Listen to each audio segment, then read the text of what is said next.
যে কার্তিক মাসে আপনারা গান শুনছেন, এটা কিন্তু বিরাট লাভ। এই কার্তিক মাসে গান শোনা, কার্তিক মাসে ভালো কাজ করা কি কি লাভ আছে শুনে নিন। 12টা মাসের মধ্যে 3টে মাস খুব গুরুত্বপূর্ণ, বৈশাখ মাস, মাঘ মাস আর কার্তিক মাস। তার মধ্যে 3টে মাসের মধ্যে সবচাইতে দামি মাস হলো কার্তিক মাস। এই কার্তিক মাসটাকে বলা হয় দামোদর মাস। মায়েরা, এই মাসে ভগবান কৃষ্ণের পেটটাকে মা দড়ি দিয়ে বেঁধেছিল। দাম মানে দড়ি, উদর মানে পেট। দড়িটাই বেঁধেছিল যে দামোদর মাস বলা হয়। দাম উদর একটু লক্ষ্য করবেন যে এখানে বসে আছেন। অন্য মাসে যা করবেন এই মাসে যা করবেন 1000 গুণ ফল পাবেন। অন্য মাসে কীর্তন করলে যা লাভ হয়, এই কার্তিক মাসে কীর্তন করলে, কীর্তন শুনলে তার 1000 গুণ লাভ হয়। ওই জন্য এখানকার কীর্তন কমিটি ছেলেরা একটা দারুণ সময়ে কীর্তনটা শুরু করেছিল, যে সময় শুনলে মানুষের অধিক লাভ হয়। একটু প্রমাণ দিয়ে দিই আপনাদের যে যেখানে বসে আছে।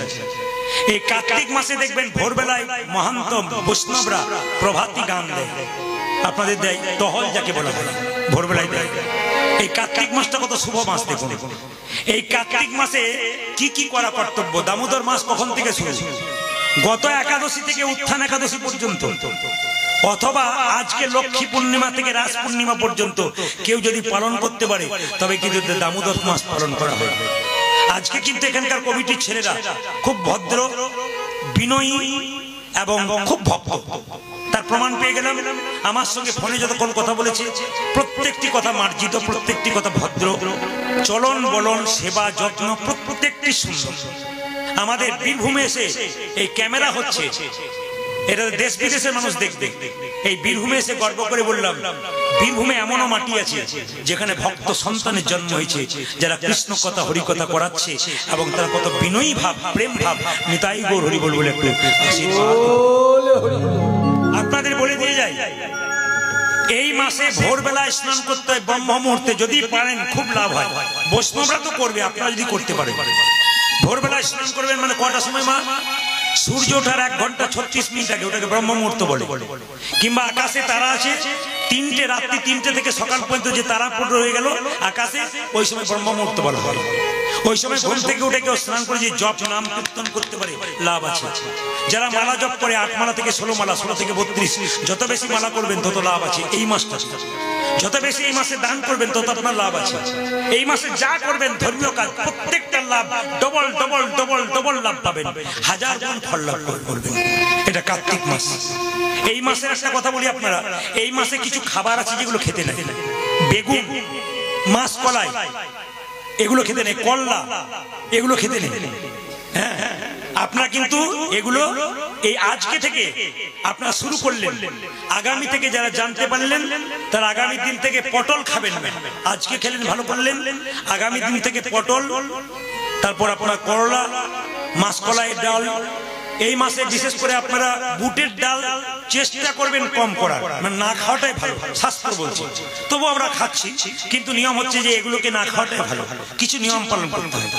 পটলটা খাবেন না কেন? ভগবানের বালিশটা দেখবেন পটলের মতো দেখতে, ওই জন্য ভগবানকে স্নান করা হয় এই মাসে দেখবেন। এই জন্য পটলটাকে সাধারণত অনেকে বলে, মানে কথাই বলে আর কি, এই জন্য বললাম। আপনারা যে যেখানে বসে আছেন একটু মন দিয়ে শুনবেন। এই মাসে কিন্তু নাম কীর্তন করবেন, স্নান করবেন কোথায়? গঙ্গায়।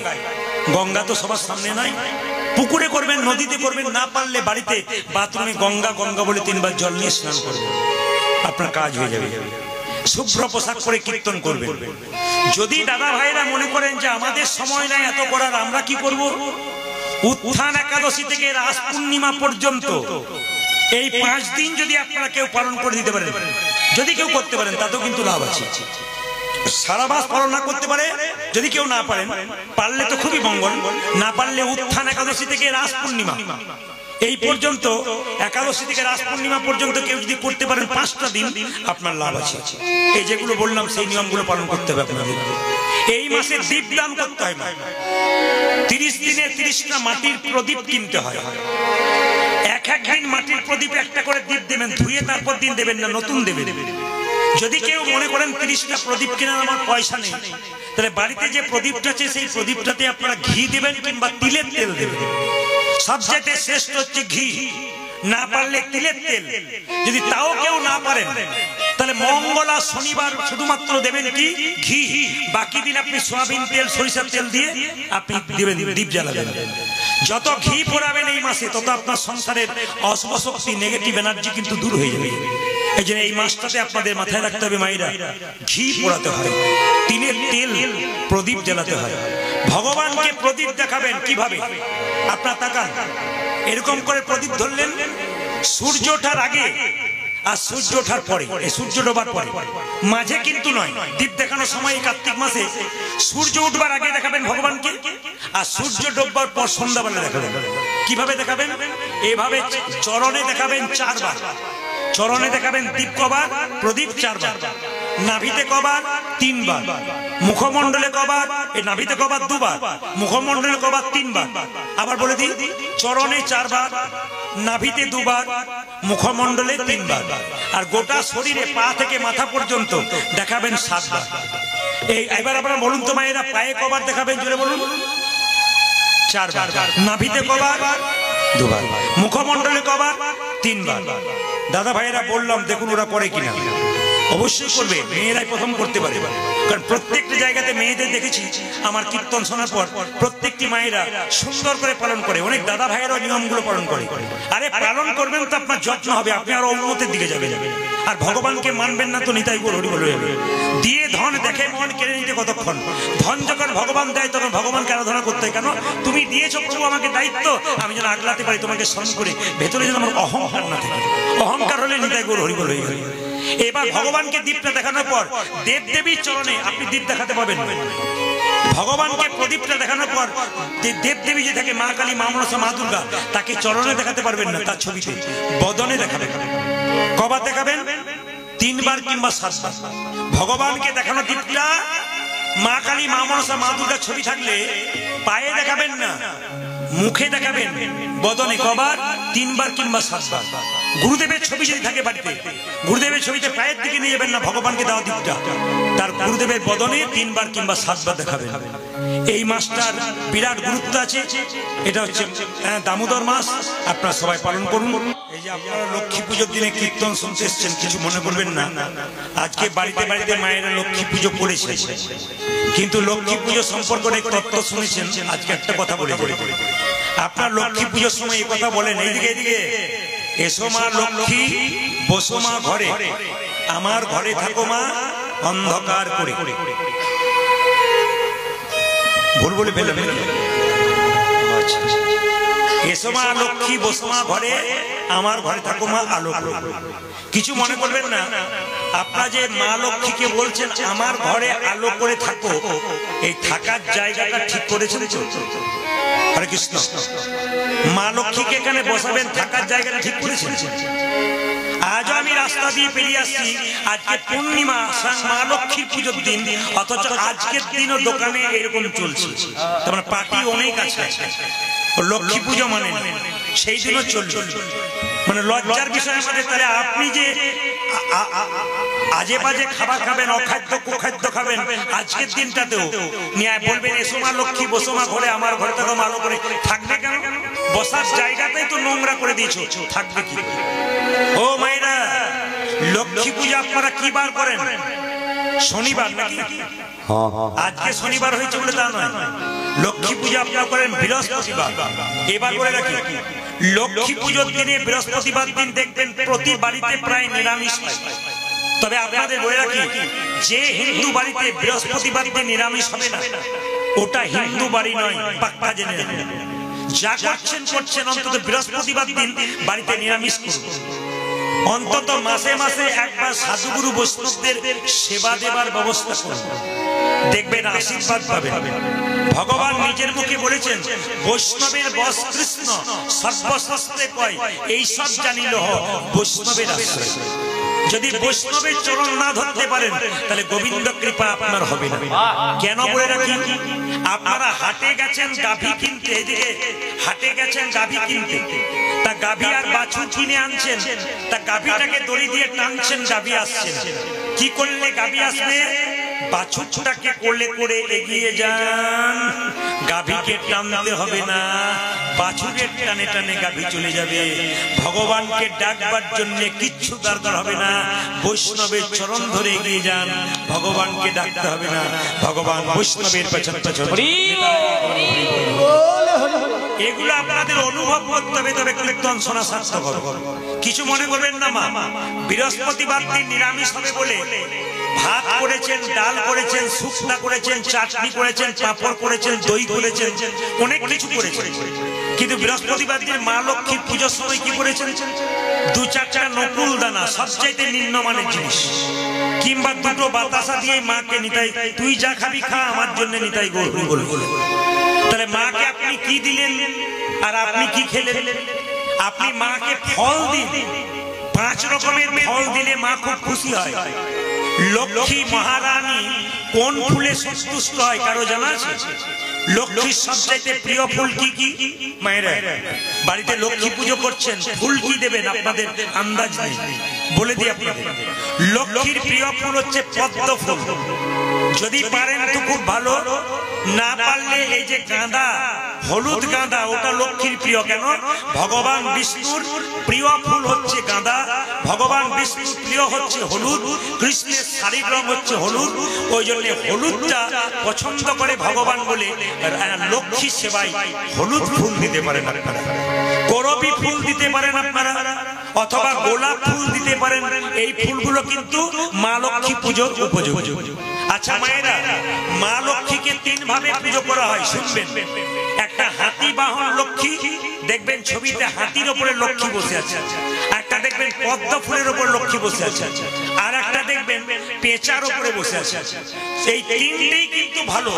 এই 3টের মধ্যে আবার সবচাইতে ভালো হলো যদি বাড়িতে হাতির উপর লক্ষ্মীকে রাখতে পারে, মানে হাতি বাহন লক্ষ্মীর ছবি রাখতে পারেন, আপনার লাভ আছে। তবে বলে রাখি, যে লক্ষ্মী পুজো করছেন, একা লক্ষ্মী পুজো করলে আপনার লক্ষ্মী পুজো হচ্ছে না। আপনি লক্ষ্মীর সঙ্গে নারায়ণকে পুজো করবেন, তবে আপনার ঠিক হবে, নইলে কিন্তু হবে। বাড়িতে আজকে লক্ষ্মী পুজো বলে একা লক্ষ্মী পুজো করবেন তা নয়, লক্ষ্মীর সঙ্গে নারায়ণকে পুজো করবেন। এই গ্রামে অনুষ্ঠান হচ্ছে, মেয়েকে নিমন্ত্রণ করলেন, জামাই যদি না আসে মেয়ে চঞ্চল হয়ে যায়, ঠিক সেরকম লক্ষ্মী যদি একা থাকে, নারায়ণকে যদি না রাখেন, তবে দেখবেন, হরে কৃষ্ণ, তবে দেখবেন আর নারায়ণ না এলে লক্ষ্মী চঞ্চলা হয়ে যায়। আচ্ছা বলুন তো মায়েরা, লক্ষ্মীর বাহন পেঁচা কেন? লক্ষ্মীর বাহন পেঁচা এই জন্য, পেঁচা যেমন দিনের বেলায় অন্ধ হয়ে যায়, রাত্রি বেলায় দেখতে পাই। মা লক্ষ্মী বলতে চাইছে, আমি হলাম সম্পদের, আমি হলাম সম্পদের দেবী, তা আমার কাছ থেকে সম্পদ ধন পেয়ে কেউ যদি অহংকারে অন্ধ হয়ে যাও পেঁচার মতো, তুমি নিজের আত্মীয় স্বজনকে চিনতে না পারো, বৈষ্ণবকে চিনতে না পারো, তবে তোমার অবস্থায় পেঁচার মতোই হয়ে যায়। এই জন্য আপনাদের কাছে নিবেদন রইল, পেঁচা থাকার কত গুরুত্ব আছে লক্ষ্মী পুজোতে। আজকে লক্ষ্মী পুজো সম্পর্কে যা বললাম আজকে লীলার মধ্যে সবাই লক্ষ্য করুন। আজকের এই মহতি হরিবাসরে গৌরচন্দ্রিকা সমাপ্ত করে আপনারা যারা সাধুগুরু বৈষ্ণব এসেছেন তাদের চরণে কোটি কোটি দণ্ডবত প্রণাম জানিয়ে, ভক্তিমতী মায়েদের চরণে কোটি কোটি প্রণাম জানিয়ে শুরু করলাম আজকের লীলা। আজকে লীলাটির নাম ভক্ত রঘুনন্দন। তত্ত্বের মাধ্যমে আপনাদের বুঝিয়ে দেব 12 মাসে 13 পার্বণ, প্রত্যেকটি পার্বণের কথা আমি আপনাদেরকে ব্যাখ্যা করে জানাবো। এই যে বাতাসা প্রসাদ আপনারা দেখতে পাচ্ছেন মায়েরা, ছোট 5 বছরের রঘুনন্দন পাথরের গোপীনাথকে নাড়ু খাওয়াবে। এই নাড়ু প্রসাদটা কীর্তনের শেষে আপনারা নিয়ে যাবেন। আপনারা একটা করে পাবেন, কেউ যদি 2টো পান তো পাশের জনকে একটা দিয়ে দেবেন যদি কেউ না পায়। কেন? নিজে নেবেন অপরকে দেবেন না তা বললে হবে না। এই বাতাসাটার একটা বিরাট মাহাত্ম্য আছে। আজকে কীর্তনের শেষে যারা নিয়ে যাবেন, দাদা ভাইরা পকেটে নিয়ে যাবেন, মায়েরা কিসে নিয়ে যাবেন? কাপড়ের কোণে বেঁধে নিয়ে যাবেন। প্রশ্ন করবেন এতে লাভ কি হবে? না, আপনার বাড়ির বাচ্চা যদি খুব চঞ্চল হয়, পড়াশোনাতে মতি না থাকে, আপনি ব্যবহার করে দেখুন কি হয়। প্রতি বৃহস্পতিবার দিন, প্রত্যেক বৃহস্পতিবার দিন বাচ্চাকে, মানে রঘুনন্দনের জন্ম হয়েছিল সরস্বতী পুজোর দিনে, এটা আমি মাঝে জিজ্ঞেস করবো আপনাদের। রঘুনন্দনের জন্ম হয়েছিল সরস্বতী পুজোর দিনে, সেই বারটা কি ছিল? বৃহস্পতিবার। ওই জন্য এই বাতাসা প্রসাদটা নিয়ে গিয়ে প্রতি বৃহস্পতিবার একটা তুলসী পত্র দিয়েছে, দেখুন একটা তুলসী পত্র আর বাতাসা বাচ্চাটাকে সকালবেলা স্নান করিয়ে তুলসী মন্দিরে বসিয়ে জয় গোপীনাথ জয় গোপীনাথ জয় গোপীনাথ বলে 3 বার মাথায় ঠেকিয়ে মুখে দেবে। 1 বছর দেবেন, দেখবেন বাচ্চা শান্ত হয়ে যাবে, কৃষ্ণ ভক্ত হয়ে যাবে। বাচ্চাকে পড়াশোনা বেশি করতে হবে না, ভগবানের কৃপাতে বাচ্চা দিনের পর দিন উন্নতি করবে। সবাই লক্ষ্য করবেন, শিক্ষা কাউকে দিতে হয় না। ধ্রুব 5 বছর বয়সে ভগবানকে পেয়েছিল, ভক্ত প্রহ্লাদ 5 বছর বয়সে ভগবানকে পেয়েছিল। এখন প্রশ্ন হচ্ছে, ছোটবেলায় ভগবানকে পাবেন কেন? ভগবান নিজের মুখে বলেছেন, তেষাং সতত যুক্ত না ভজতাং প্রীতিপূর্বকং দদামি বুদ্ধি যোগং তং নামামি মাম পর্যন্তিতে। তার মানে কি, যদি কেউ আমার নামের সঙ্গে যুক্ত থাকে, যদি কেউ আমাকে ভালোবাসে, ভগবান নিজের মুখে বললেন, যদি কেউ আমাকে ভালোবাসতে পারে, আমার নাম যেখানে হয় সেখানে মধুর লীলা কথা যদি কেউ শুনতে পারে, তবে ভজতাং প্রীতিপূর্বকং ভালোবাসার সঙ্গে আমাকে ভজন করে, দদামি বুদ্ধি যোগং আমি নিজে তাকে বুদ্ধি দান করি আমাকে না পাওয়া পর্যন্ত। এটা ভগবান নিজের মুখে বলেছেন, আপনারা মানুন কি করবেন? মায়েরা প্রশ্ন করবেন, একটা বাতাসা 1 বছর হবে কি করে? এই বাতাসাটা নিয়ে যাবেন, প্রতি বাতাসাটা নিয়ে যাবেন, বৃহস্পতিবার দিন বাড়িতে 1 কেজি বাতাসা কিনে হরিণ লুট দিয়ে দেবেন, বাচ্চাদেরকে দেবেন। আর কিছু বাতাসা কৌটোতে রেখে দেবেন। ওই বাতাসার সঙ্গে মিশিয়ে প্রতি বৃহস্পতিবার দিন কোন বাড়িতে বারবার অশান্তি থাকলে শাস্ত্র বলল এই বাতাসাটা তুলসী গাছের নিচে গুঁড়ি করে প্রতি বৃহস্পতিবার দিন ভাঙবেন আর তুলসী গাছের নিচে দেবেন। এইবার প্রত্যেক দিন তুলসী গাছে জল দিয়ে 4 বার করে পরিক্রমা করুন, দেখুন বাড়িতে শান্তি ফিরে আসে কিনা। 1 বছর পরে দেখুন কি হয়। বাড়ির একজন করলে হবে না, প্রত্যেককে জল দান করতে হবে আর প্রত্যেককেই পরিক্রমা করতে হবে, বাচ্চা থেকে বয়স্ক সবাই। 3 নম্বর, যদি কোনো ব্যক্তি খুব অসুস্থ অবস্থায় ছটছট করছে, দীর্ঘদিনের রোগ, ভালো হচ্ছে না, কোনো ক্রিটিক্যাল রোগ নয় কিন্তু দীর্ঘদিন ধরে কষ্ট পাচ্ছে, আপনি দেখুন এই বাতাসাটা জয় গোপীনাথ বলে তার মুখে 3 বার দিন, প্রতি বৃহস্পতিবার দিন ভগবানের নাম করতে শেখান, দেখুন আস্তে আস্তে অনেক রোগের উপশম হবে, অনেক কষ্ট দূর হয়ে যাবে। তাই আজকে লীলাটির নাম হচ্ছে ভক্ত রঘু নন্দন।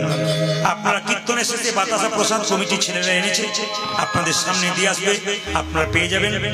আজকে এই লীলাটি গাওয়ার একটা মাত্র উদ্দেশ্য, আপনাদের গ্রামের, আপনাদের পার্শ্ববর্তী যারা ভক্তগণ এসেছেন তাদের বাচ্চারা যেন কৃষ্ণ ভক্ত হয়, তার জন্য এই লীলা। বর্ধমান জেলা, আজকে কিন্তু বীরভূমের নয়, আজকে বর্ধমান জেলা শ্রীখণ্ড গ্রাম। আপনার গয়া কাশী বৃন্দাবন সব জায়গায় যাচ্ছেন, প্রদীপ বলে নিবেদন রইল, একবার বর্ধমান জেলা শ্রীখণ্ডে চলে যান, দেখবেন পাথরের গোপীনাথ আছে। ওই গোপীনাথের হাতে দেখবেন অর্ধেকটা পাথরের নাড়ু আছে। ওই নাড়ুটা অর্ধেকটা পাথরে হলো কেন, তারই প্রমাণ পাবেন আজকে ইল্লাতে। বর্ধমান জেলা শ্রীখণ্ড গ্রাম মায়েরা 2 ভাই, বড় ভাইয়ের নাম মুকুন্দ সরকার, ছোট ভাইয়ের নাম নরহরি। জেনে নিন, মুকুন্দ সরকার কবিরাজি চিকিৎসা করতে ভালোবাসত, আর নরহরি তার সঙ্গে কি করতো জানেন, কম্পাউন্ডারি করতো। দাদা ওষুধ দিয়ে দিত আর ও কিন্তু সব ভক্তদেরকে ওষুধ দিত। তো একদিন ছোট ভাই নরহরি মুকুন্দকে বলছে, দাদা একবার নবদ্বীপে মহাপ্রভুকে দেখতে গেলে হয় না? বড় ভাই জিজ্ঞেস করলো, নবদ্বীপে গিয়ে কি করবি? বলে মহাপ্রভুর আশীর্বাদ নেবো, প্রভুকে একবার দেখবো, আমাদের লাভ হবে। তখনকার দিনে গাড়ি ঘোড়ার ব্যবস্থা ছিল না, এখন 5 মিনিটের রাস্তা কেউ হাঁটে না, গাড়িতে করে যায়। তখনকার দিন হেঁটে হেঁটে যেতে হতো, নবদ্বীপ শ্রীখণ্ড থেকে নবদ্বীপ বহু রাস্তা, হাঁটতে হাঁটতে যেতে হতো। বড় ভাই বলছে, যাবি কি করে? আরে পা ফুলে যাবে তো, হাঁটতে পারবি না। ছোট ভাই বলছে, দাদা সাধুগুরু বৈষ্ণবের মুখে শুনেছি যদি কেউ হরিনাম করতে করতে চলে যায় রাস্তা দিয়ে, তার রাস্তা অনেকটা কমে যায়, সে বুঝতেই পারে না। আপনি রাস্তা দিয়ে যাবেন, ভগবানের নাম করতে করতে চলে যান, কখন রাস্তা শেষ হবে আপনি বুঝতেই পারবেন। তাই মুকুন্দ সরকার আগে আগে যাচ্ছে নবদ্বীপে, আর পেছন পেছন যাচ্ছে কে না, নরহরি ভাই। দুজনে মিলে কৃষ্ণ নাম গাইতে গাইতে যাচ্ছে, কৃষ্ণ কেশব কৃষ্ণ কেশব কৃষ্ণ কেশব তাই নাম, রাম রাঘব রাম রাঘব রাম রাঘব হরে কৃষ্ণ কৃষ্ণ কৃষ্ণ হরে হরে হরে রাম হরে রাম রাম রাম হরে হরে।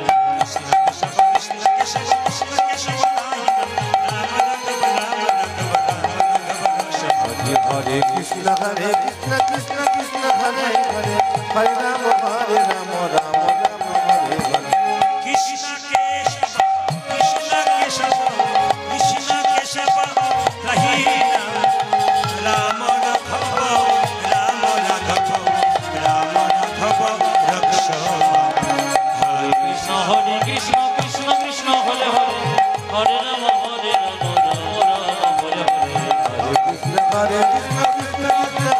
হরে হরে রাম হরে রাম রাম রাম হরে হরে কৃষ্ণ কেশব কৃষ্ণ কেশব কৃষ্ণ কেশব কহি রাম রাঘব রাম রাঘব রাম রাঘব রক্ষ উলধ্বনি হরে কৃষ্ণ কৃষ্ণ কৃষ্ণ হরে হরে হরে রাম রাম রাম হরে হরে কৃষ্ণ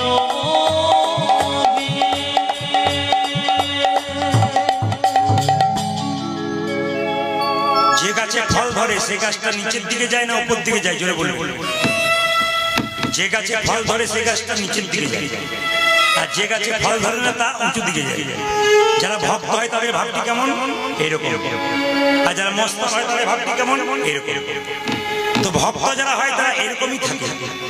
দেখবেন দেবতাদের যখন মিটিং হচ্ছিল, সভা হচ্ছিল, সব দেবতারা সিংহাসনে বসছে, একজন দেবতা নিচে বসছিল। আপনাদের জানা আছে বাবা ভোলানাথ। দেবতারা জিজ্ঞেস করলো, ভোলা উপরে বসলে না কেন, নিচে বসলে কেন? ভোলা বললো, উপরে বসলে পড়বার ভয় থাকে, ওই জন্য নিচে বসে গেল। বাবাজি আপনাকে বলিনি উপরে বসছেন, ওই ওপরে কথা বলি নাই। কোন ওপরে কথা? অহংকারের মঞ্চে যে বসে থাকে, অভিমানের মঞ্চে যে বসে থাকে, তার পড়বার ভয় বেশি থাকে। এই জন্য খুব সুন্দর শিক্ষা দিলেন, যদি হও নিচু তবে পাবে কিছু। বিখ্যাত বিজ্ঞানী আইনস্টাইন চিরকাল নিরামিষ খেতেন, চমকে যাবেন শুনলেন। বিখ্যাত বিজ্ঞানী আইজাক নিউটন, তিনি ভগবান বিশ্বাস করতেন। বিরাট কোহলি ভারতবর্ষের একজন বিখ্যাত প্লেয়ার, চিরকাল নিরামিষ খান। অথচ আমাদের এই এলাকাতে অনেক ডাক্তার বলে আমিষ না খেলে দৌড়াতে পারবে না, পরিশ্রম দিতে পারবে না। বিরাট কোহলি কি করে ছক্কা মারছে? আইজাক নিউটন কি করে বিখ্যাত বিজ্ঞানী হলো? আইনস্টাইন এত বড় বিজ্ঞানী, সারা জীবন নিরামিষ খেলেন। তিনি দেখিয়ে দিলেন আমিষ খেলে ভেতরটা নোংরায় পরিণত হয়ে যায়, কিন্তু নিরামিষ খেলে পবিত্র ভাব আসে। আমি আপনাদের বলবো না, আপনারা বিচার করে দেখবেন কি হয়, একবার প্রমাণ দেখে নিন। এই জন্য বলে রাখি মায়েরা, যেই না যদি হও নিচু তবে পাবে কিছু। একটা সোনার কলসি যতই দামি হোক, একজনের কাছে মাথা নিচু করতে হয়। কার কাছে? একটা গ্লাসের কাছে। আপনি যত টাকার মালিক হন, বৈষ্ণবের চরণে মাথা নিচু না করলে আপনার জীবনে কোনো দাম থাকবে না। এই জন্য বাবা, বৈষ্ণব দেখলে, ব্রাহ্মণ দেখলে মাথা নিচু করতে হয়। যদি না করেন তাহলে আপনার অপরাধ হয়ে যায়। এই জন্য মানুষ কুলে জন্ম নিয়েছেন, কখন চলে যাবেন কেউ জানে না। ট্রেন আসবার সময় সিগন্যাল দেয়, আমরা জানতে পারি ট্রেন আসে। মৃত্যু আসবার সময় কোনো সিগন্যাল দেয় না, যে কোনো মানুষের জীবনে যে কোনো মুহূর্তে আসতে পারে। ওই জন্য কে কখন চলে যাবে কেউ জানে না। অন্তত জীবনটাকে আধ্যাত্মিক জীবনে পরিণত করুন, দেখবেন জীবনে সুখ আছে, টেনশন নেই। যদি ভগবানের উপর বিশ্বাস করে সংসারে কাজ করতে পারেন, স্থির থাকতে পারেন, আপনার লাভ। মুকুন্দ সরকার কি বলছে মায়েরা? এই যে দেখেন দুজন চুপ করে দাঁড়িয়ে আছে। ভক্ত যদি কাই মনে কোনো বাঞ্ছা করে, ভগবানের সাধ্য নাই সেই বাঞ্ছা নাই পড়ে। আপনি মন্দিরে একই কথা বারবার প্রত্যেক দিন বলুন, আমি এখানে দাঁড়িয়ে কথা দিলাম, 1 বছরের মধ্যে দেখবেন আপনার মনের ইচ্ছা পূর্ণ হয়ে গেছে। ভগবান শুনবে যদি বারবার বলেন, ডাকার মতো ডাকেন, বলার মতো বলেন। তা মুকুন্দা নরহরি প্রতিদিন ভগবানকে ডাকতো, আজও দরজায় গিয়ে চুপচাপ দাঁড়িয়ে আছে। মহাপ্রভু শিবাসকে দেখে বললেন, শিবাস বলে কি, 2 ভাই আমাকে দেখতে এসেছে, চলো ওদের দর্শন দিয়ে আসি, ওরা আমার কাছ থেকে আশীর্বাদ দেবে। একদিকে মুকুন্দ, একদিকে নরহরি। শিবাসকে সঙ্গে নিয়ে মহাপ্রভু সুরধনী গঙ্গার তীরে গান গাইতে গাইতে যাচ্ছে, আর মুকুন্দা নরহরি দুজনে দর্শন করছে। কিভাবে গাইছে? সুরধনী তীরে তীর মহাবীর সমবয় বালক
আজকে কীর্তন শুনতে এসছে, সবার ভাব তো সমান নাই।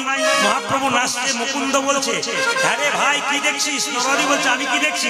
ওই তো আমার গোরা, ওই গোরা নাচে, দেখো দেখো ওই তো আমার গোরা নাচে।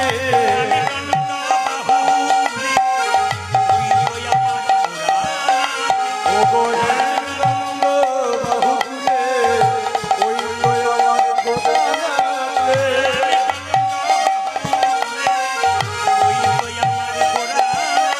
ওরে হেমি কান্ন বাহু তুলে, ওই আমার গোরা নাচে। ছোট ভাই বলছে আমি দেখছি গোরা নাচছে, বড় ভাই বলছে না না আমি দেখছি আরেকজন নাচছে। ওই তো গোরা, ওই লাগে ওই তো গোরায় নাচে। দেখো দেখো ওই তো গোরাই নাচে।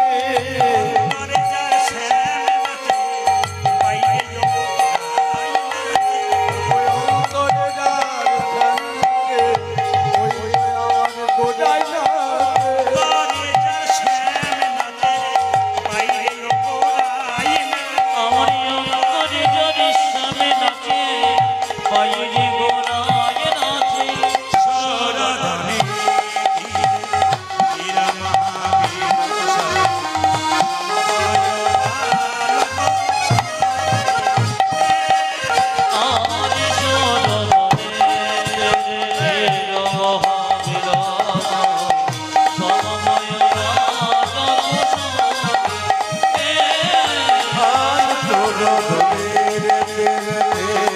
মহাবীর সমময় যে ভগবানকে ডাকে তার ছেঁড়া কাপড় হয়, যে ভগবানকে ডাকে তার বাড়ির ছাদ ফুটে জল পড়ে। প্রশ্ন করবেন যারা ভগবানের ভক্ত হয় তাদের কষ্ট হয় কেন? দেখবেন ভক্ত মানুষ তাড়াতাড়ি মরে যায়। তা প্রশ্ন করে যদি ভক্ত মানুষ তাড়াতাড়ি এত মূল্য কেন? পণ্ডিত বলল যে গাছটা যে ফুলটা গাছে তরতাজা ফুটে আছে ওটা আগে গোবিন্দ সেবায় দেয়। যারা ভক্ত মানুষ তারা তাড়াতাড়ি যায় অনেক সময়, আবার অনেকে দেরিতে যায়। শাস্ত্র বলছে একটা লোক যদি অভক্ত হয় 100 বছর বেঁচে থাকে তার লাভ নাই, কিন্তু ভক্ত হয়ে যদি 10 বছর বাঁচে তার লাভ আছে। কেন? আপনি যদি ভক্ত হন তাহলে আরো 10টা ভক্ত তৈরি করে যাবে, আর আপনি অভক্ত হলে আরো 1000টা অভক্ত তৈরি করে যাবে। এই জন্য মহাপ্রভু বলল ভক্ত তৈরি করতে গেলে ভক্ত হতে হবে। আপনি শুনবেন, আপনার পাশে বসে শুনবে, যদি শোনেন তাহলে আপনার বাচ্চা শুনবে। বাবা যদি ভালো হয়, মা যদি ভালো হয়, ছেলেও ভালো হবে। বাবা যদি হরিনাম শুনে, ভক্তি বলে, কৃষ্ণ নাম শুনে, তার ছেলেকে ভবিষ্যতে চিন্তা করতে হবে না, সে উল্টো পথে যাবে না, সেও বাবার মতো কৃষ্ণ নাম শুনবে। কেন? বাবার রক্ত ছেলের শরীরে বইছে। ছোট ছোট বাচ্চাগুলো বাবাকে লক্ষ্য করছে, আমার বাবা কি করছে। তা বাবা যেমন হবে বাচ্চা সেরকম হবে, মা যেমন হবে বাচ্চা সেরকম হবে। ওই জন্য যখন আপনার বাবা মা হয়ে যাবেন তখন দায়িত্ব আপনাদের বেড়ে যাবে। কেন? তখন আপনারা কৃষ্ণ ভক্ত হয়ে যান, দেখবেন আপনার ছেলের শরীরে রক্ত বইবে, আপনার ছেলেও কৃষ্ণ ভক্ত হয়ে যাবে। তা মুকুন্দ নরহরি যখন চুপচাপ দাঁড়িয়ে আছে তখন মহাপ্রভু শিবাসকে বলল, শিবাস বলে দাও ওদের মধ্যে যে ছোট ভাই সে আমার সঙ্গে সারা জীবন থাকবে, আমার সঙ্গে হরিনাম করবে। আর যে বড় ভাই তাকে বলে, যে বড় ভাই তাকে বলে দাও সে আমার 100 জন্ম কৃপা পাবে না। ও মায়েরা জেনে নিন, বলছে যে বড় ভাই সে 100 জন্ম কৃপা পাবে না, আর যে ছোট ভাই তাকে বলে দাও সে আমার সঙ্গে কীর্তন করবে, আমার কৃপা পাবে। সঙ্গে সঙ্গে শ্রীবাস এসে বললো তোমাদের মধ্যে ছোট ভাইকে আমি, কি নাম? আমার নাম নরহরি সরকার। আমার প্রভু বলেছে তুমি প্রভুর সঙ্গে সারা জীবন থাকবে, কীর্তন করবে, হরিনাম করবে। আর বড় ভাইকে আমি, তোমার নাম কি? মুকুন্দ সরকার। তোমাকে বলেছে তুমি 100 জন্ম কৃপা পাবে না। যেই না বলেছে 100 জন্ম কৃপা পাবে না, অমনি বড় ভাই নাচতে শুরু করেছে, জয় জয় জয় জয়। শ্রীবাস বলছে হ্যাঁ গো প্রভু তোমাকে বললে 100 জন্ম কৃপা পাবে না, আর তুমি গৌর বলে নাচতে শুরু করেছো। আমি হলে তো বিষকে আত্মহত্যা করে দিতাম। এ কথা শুনে মুকুন্দ বলছে শোনো শোনো শ্রীবাস, প্রভু যদি বলতো কোন জন্মে সঙ্গ পাব না, সঙ্গ পাবো না, তাহলে না হয় আমি বিষ খেয়ে আত্মহত্যা করে দিতাম। প্রভু বলেছে 100 জন্ম সঙ্গ পাবো না, সঙ্গ পাবো না, 100 জন্ম না হয় গৌর বেড়াবো। যখনই 100 জন্ম পেরিয়ে যাবে 101 জন্মে প্রভুর সঙ্গ আমি 101 জন্মে প্রভু সঙ্গ পাবো। 1 জন্মে প্রভুর সঙ্গ পাবো। ওই 101 জন্মে প্রভু সঙ্গ পাবো। 100 জন্ম কেঁদে বেড়াবো 1 জন্মে প্রভু সঙ্গ পাবো। 100 জন্ম কেঁদে বেড়াবো 101 জন্মে প্রভু সঙ্গ পাবো। 100 জন্ম কেঁদে বেড়াবো। 101 জন্মে প্রভু সঙ্গ পাবো। ওই 100 জন্ম কেঁদে বেড়াবো। 101 জন্মে প্রভু সঙ্গ পাবো। 101 জন্মে প্রভু সঙ্গ পাবো। কিছু মনে করবেন না 3 ঘন্টার কীর্তন শুনতে এসে কতজনের কোমরে ব্যথা হয় 10 বার উঠতে হয় 10 বার বসতে হয়। আর মুকুন্দ সরকার বলছে 100 জন্ম গৌর বলে কাঁদবো তারপর তো কৃপা পাবো। তার মানে কি বিশ্বাসে মিলায়ে বস্তু তর্কে বহুদূর। এই দিয়ে তাকাবেন ধৈর্য যার ভগবান তার, ধৈর্য যার নাই ভগবান তার নাই।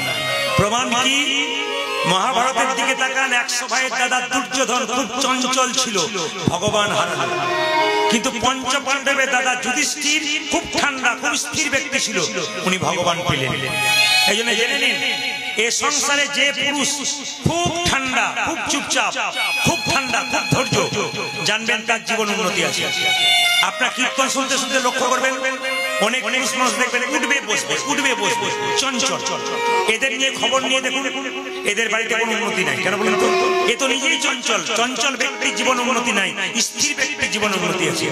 এ তো যুধিষ্ঠির মহারাজ প্রমাণ দিয়ে চলে গেছে। এই জন্য মায়েরা যারা খুব চঞ্চল হয় তারা দেখবে সবজি কাটতে গিয়ে আঙুল কেটে ফেলে, কিংবা তরকারিতে 2 বার নুন দেয়, বাড়ির লোকের কাছে গালাগাল খায়। যারা চঞ্চল হয় কিন্তু স্থির ব্যক্তি ভগবানকে পায়। মুকুন্দ সরকার চুপচাপ দাঁড়িয়ে আছে, মনে মনে ভাবছে 100 জন্ম পরে তো গৌর গোবিন্দে কি পাবো। মহাপ্রভু শিবাসকে ডেকে বলল শিবাস মুকুন্দকে ডেকে দাও।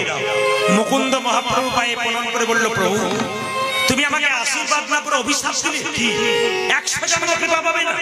কিন্তু আমি না পাই না পাবো 100 জন্ম গৌর বলে কাঁদবো তারপর তো পাবো। মহাপ্রভু বলল শোনো মুকুন্দ তোমাকে শিখণ্ডে পাঠিয়ে দিচ্ছি, তোমার ভাইকে আমার সঙ্গে রাখছি, জিনিসটা শোনো। বলে কি? এ সংসারে যারা বড় ভাই হয় আর বড় বউ হয় তাদের দায়িত্ব সবচাইতে বেশি। এ সংসারে যারা বড় ভাই আর বড় বউ তাদের দায়িত্ব বেশি। মহাপ্রভু বললেন কেন না? একটা বনের মধ্যে বড় বড় গাছ যেমন ছোট ছোট গাছগুলোকে ঝড়ঝঞ্ঝা থেকে রক্ষা করে, একটা সংসারের বড় ভাই তাদের ছোট ভাইগুলোর পাশে দাঁড়িয়ে থাকে। কেন? যেন কোনো বিপদ আসতে না পারে, বড় ভাই আটকে দেয়। তুমি তো কবিরাজি চিকিৎসা করতে ভালোবাসো মুকুন্দ, তোমার মাথায় হাত দিয়ে আশীর্বাদ করলাম তুমি বাড়ি ফিরে যাও। আজ থেকে বাড়িতে গিয়ে যাকে চিকিৎসা করবে তারই রোগ ভালো হবে। একটা খুব দামি কথা শুনিনি, আমি এত বড় বড় আসরে যাই, আজকে আমার সবচাইতে ভালো লাগছে যে আমার জীবনে সবচাইতে ছোট ছোট আসরে চাই। তাছাড়া প্রতিটি আসরে 10 থেকে 12,000 মানুষের ঢল থাকে, কিন্তু আজ একটা ছোট আসনের মধ্যে আপনার ক্ষুদ্র মানুষের মধ্যে মানে ছোট ছোট বেশ আসরটার মধ্যে কীর্তন করছি। আজকে আমাকে খুব ভালো লাগছে। প্রচুর লোক থাকলে আরো চিৎকার করতে, আরো চেঁচামেচি করতে হয়, আরো পরিশ্রম দিতে হয়, কিন্তু আপনারা ঠিক কম ভক্ত আছেন বলে আমার আজকে আনন্দ হচ্ছে। একটা দামি কথা শুনে, কি দামি কথা? মহাপ্রভুর কীর্তন যারা শোনে ওপর দিকে তারা ওঠে। কি অর্থনৈতিক, কি মানসিক, কি পারিবারিক। আর মহাপ্রভুর গুণ কীর্তন যারা শোনে না, শুধু খেলো ঘুমালো টিভি দেখলো 4 চাকা নিয়ে চারিদিকে ঘুরে এলো, এটার জন্য মানুষ জীবন নয়। আপনার বাচ্চা ছেলেটাকে আপনার কর্তব্য আছে। আপনি কি ভাবছেন রবিবার দিন ছুটি আছে, আপনার রবিবার দিন ছুটি আছে, আপনি বাচ্চাকে নিয়ে পার্কে বেড়াতে গেলেন না, আপনি অন্য জায়গায় বেড়াতে গেলেন না। যেদিন ছুটির দিন বাবা মা ছেলেকে সঙ্গে করে শাস্ত্র বলল মন্দিরে যাবে, তুমিও প্রণাম করবে, তোমার পেছন পেছন বাচ্চাটাও প্রণাম করবে। ভবিষ্যতের পথটাকে পরিষ্কার করে দিয়ে যাবে, যেন তোমার মৃত্যুর সময় 2000 লোককে নিমন্ত্রণ করে খাওয়াই, তোমার সাধ্যটা ভালোভাবে করতে পারে। এর জন্য তৈরি করার দায়িত্ব কিন্তু আপনাদের হাতে আছে। আমাকে 25 তারিখে গান করতে গেছে একজন ভদ্রলোক, বলছে প্রদীপ বাবু আমার কোনো চিন্তা নাই। বলে কেন? আমি এখন টেনশন মুক্ত। বললাম বুঝতে পারলাম না। ছেলে আমার মাত্র 10 বছর বয়স, আমি 2 কোটি টাকা রেখে দিলাম ছেলের নামে, বসে বসে খাবে, আমি মরে গেলেও চিন্তা নেই।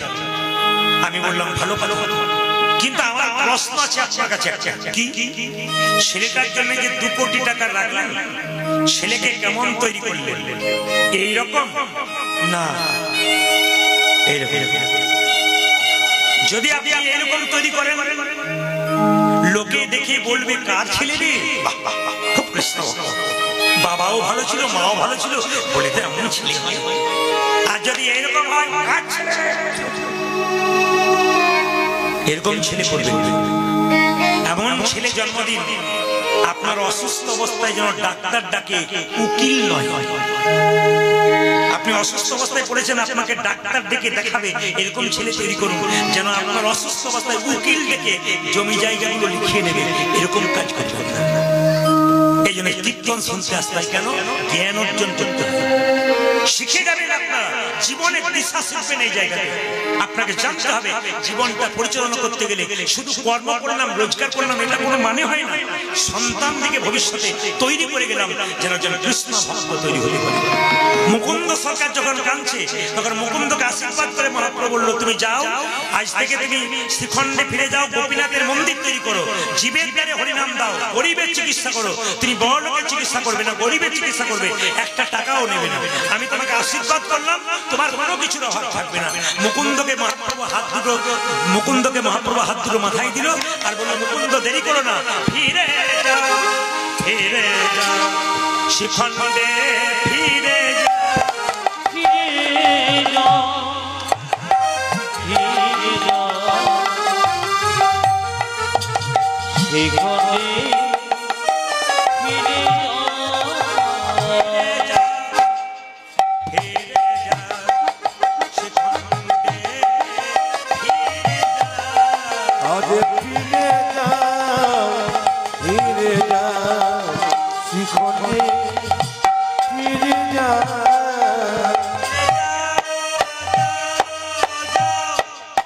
ফিরে যাও, ফিরে যাও।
চরণে দরিয়া হরিনা পিলা পিরে যাও ফিরে যাও শ্রীখণ্ডে ফিরে যাও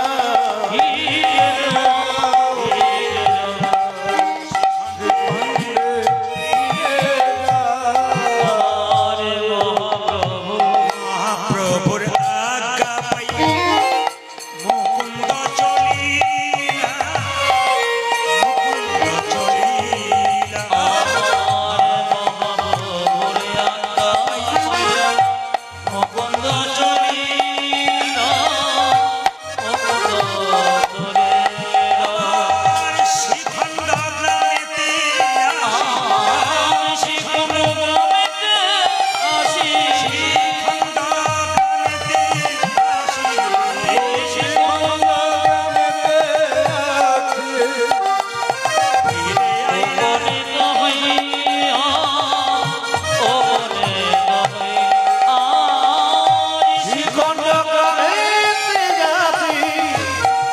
উপনীত হইয়া উপনীত হইয়া